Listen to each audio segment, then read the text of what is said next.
Jim Cramer was in the news just today, and he reacted to the Amazon union vote, as we expected that he would. He has a concern that if workers organize and unionize, they might start to do terrible things like dictate their own hours, when they can work and when they can't. So let's take a look at this segment here. Scale. Well, we know that the union work rules are what everything is about. It's the same case with Starbucks, too. If you can't tell your employees when they work, then you're really not able to have much of an ability to be able to move product or move coffee. And I think that the unions will be in charge of time that you need to work. And that would be dreadful very dreadful for Andy Jassy. And that's just a U.S. picture, right? Yeah. They got Europe to think about as well. Look, one of the problems was, Starbucks does indeed have unionized places in the ones that they franchise. But if you can't control the work rules, no one wants to work certain shifts. So you can just say, listen, I'm not going to work that shift. And Amazon would not be able to say, yes, you must work it. So that's what at stake with union is and that's really not true. No, of course it's not true. That's not true. We're going to watch developments in New York. We have more on Alabama. If that were the case, no auto plant could have an overnight she's doing shift. amazing work. This is a very important story because one of the reasons why Amazon works so well is because people work when Amazon says you must work. No, of course it's not true that a union empowers workers. I mean, this is like Robert Barron, work. Andrew Carnegie steel mill kind of philosophy. Well, it's just false. I mean, look, when I worked at UPS is fully unionized. You have to come in sometimes 1 o'clock in the morning, sometimes midnight, to load the trucks by 8:30 in the morning, so the trucks can leave. Of course. That's when you got to come in. They don't get to say, no, we're not coming in. Of course, that's part of the company. Still has autonomy. That's covered in the union contract. Yes, and the company still has autonomy. If the company cannot function without workers in the building at certain hours, then they have the right to set those hours. Right. A union does not prevent them from doing that whatsoever. Yeah, that's nonsense. It's just a total load of bullshit. Number one.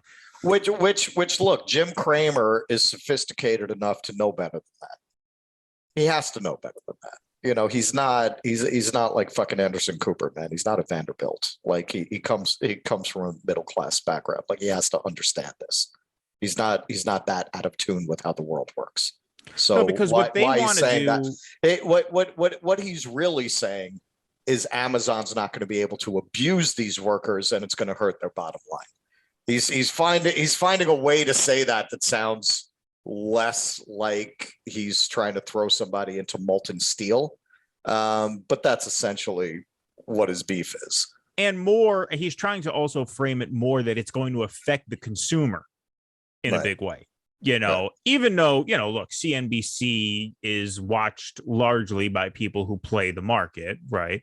It's somewhat of an insider show. Not that that's all who watches it, but that's how he's trying to frame it. This is going to hurt the customer because, hey, look, when Starbucks unionizes, what if workers say, hey, we don't want to come in from 7 to 9 a.m. when everybody wants coffee? Then what are you going to do? They can't move coffee. He actually gave Starbucks as an example.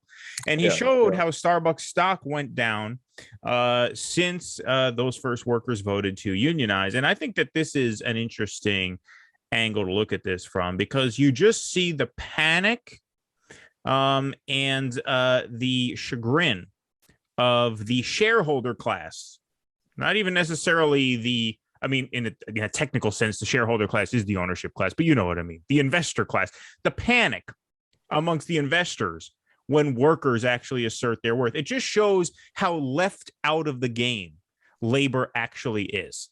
Like the whole conceit of industrialized capitalism is that workers are supposed to have a stake in the company. A worker is sort of a shareholder of sorts. If not technically, that's how they want you to feel. They want you to feel like, our success, meaning the company's success, is your success. So when the firm succeeds, you succeed. But you see the people who own shares of the company, the people who actually stand to get rich off of the company, don't like it when workers get an upper hand or when workers get a good deal, whether it's minimum wage increase or a successful union drive.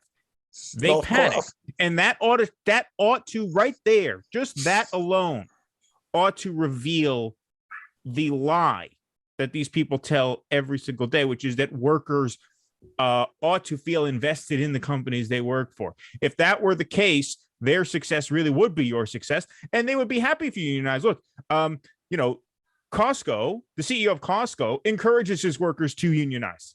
He doesn't try to crack down on union efforts. He says, yes, go ahead, unionize. I want my workers to have a seat at the table. He pays them well. Costco does very well, right? So, I don't want to idolize them as, the good capitalists or anything, but there are degrees of assholism within this corporate structure. And some are better than others. And of course, Amazon and Starbucks are amongst the very, very worst. And the fact that their shareholders or a finance show that there's such panic when this happens ought to tell you that to these people, workers are just numbers. They're just a number. You're a cost. Labor is a cost. They want to act like labor is a resource. Labor is a cost to these people. They don't view it as a resource. It's a cost. What do you do to costs? You minimize them. And every time it goes the other way, you see some sort of panic like this. I mean, as somebody who consumes a lot of financial news, once in a while they'll wax philosophical here and there. Here and there, they will talk about, Keynesian economics. Like here and there, well, what if the workers don't have any money to buy anything? If you push every now and then, but generally their take is all about the bottom line stock price. It's all about how everything's going to affect the stock price. And this is a really particularly egregious and grotesque example of that. Yeah, sure, it brings the stock price down because the entire value of these companies at this point is based on 40 years of workers taking it in the ass and all of the profits of the companies being distributed to the CEOs, to the executives, and to the shareholders.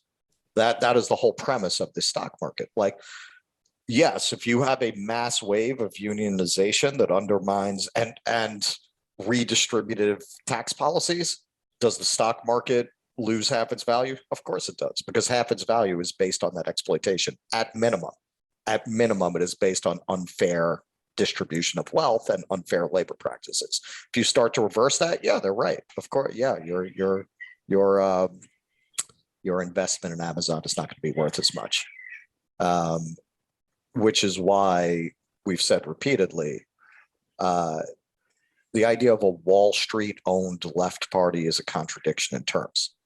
That is why the Democratic Party is fucking useless, because Wall Street and workers are inherently at odds.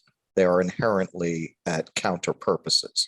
So if your political representatives are getting a huge amount of their money from Wall Street, you might as well just not vote. I'm sorry. Like, you seriously, if what you're concerned about are economics and not virtue signaling, and even on that level, they have a tendency not to follow through on policy, even on the social justice issues, if that's why you would argue to vote for these people. But on economics, it's never.